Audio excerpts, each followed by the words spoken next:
Hoje vamos falar sobre os tempos verbais compostos na língua portuguesa. Você sabe o que são e como usá-los corretamente? Vamos entender juntos? Olá, eu sou a professora Rose. Sejam bem-vindos ao canal e vamos falar de tempos verbais compostos. Mas o que são esses tempos verbais, professora? Bom, os tempos verbais compostos são formados pela combinação dos verbos auxiliares ter ou haver com o particípio do verbo principal. Eles são usados para indicar aquelas ações que têm alguma relação com o passado, futuro ou condições específicas. O presente do indicativo composto. Vamos começar pelo presente do indicativo composto, também conhecido como pretérito perfeito composto. Ah, você não sabia dessa, né? Então, esse tempo verbal indica uma ação que foi repetida várias vezes no passado e que pode continuar acontecendo até o momento atual. Fato. Por exemplo, tenho caminhado diariamente no parque. Aqui, usamos o verbo auxiliar ter no presente do indicativo. Tenho, junto com o particípio do verbo caminhar. Caminhado. Isso mostra que a ação de caminhar acontece com frequência e ainda pode estar acontecendo. Entendeu? Agora veja o pretérito mais que perfeito composto. Ele vai indicar uma ação que aconteceu antes de outra ação no passado. Por exemplo, eu já tinha terminado o relatório quando o chefe chegou.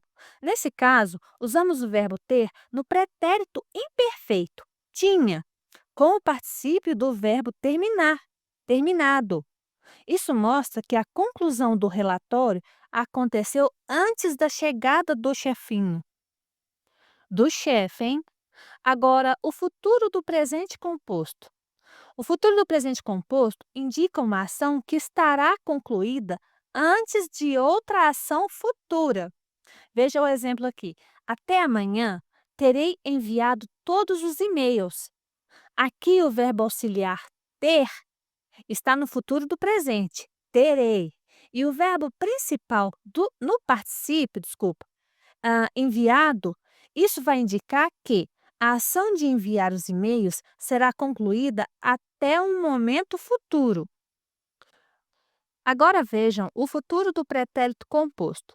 O futuro do pretérito composto expressa uma ação que teria acontecido no passado, caso uma condição tivesse sido cumprida. Olha o exemplo. Eu teria comprado o presente se tivesse dinheiro. Então, a falta de dinheiro fez com que ela não comprasse o presente, certo?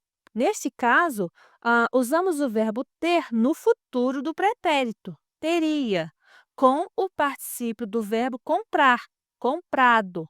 Então, a frase indica uma condição não realizada no passado. Agora, vamos ver os tempos compostos no modo subjuntivo. Os tempos compostos também aparecem no modo subjuntivo, que vai expressar desejos. Veja o pretérito perfeito do subjuntivo. Espero que ele tenha conseguido o emprego. Aqui, a partícula que conecta a oração principal, espero, à oração subordinada no pretérito perfeito do subjuntivo, que ele tenha conseguido o emprego. Está indicando um desejo ou uma expectativa em relação a uma ação já concluída no passado recente. Agora vejam a partícula se no pretérito mais que perfeito do subjuntivo. Ela vai introduzir orações condicionais que indicam hipóteses ou condições irreais no passado. Veja um exemplo. Se eu tivesse estudado mais, teria passado. O se inicia a condição hipotética, né? E o verbo tivesse estudado está no pretérito mais que perfeito do subjuntivo composto. Expressa aquela condição não realizada no passado, que teria levado a um resultado totalmente diferente.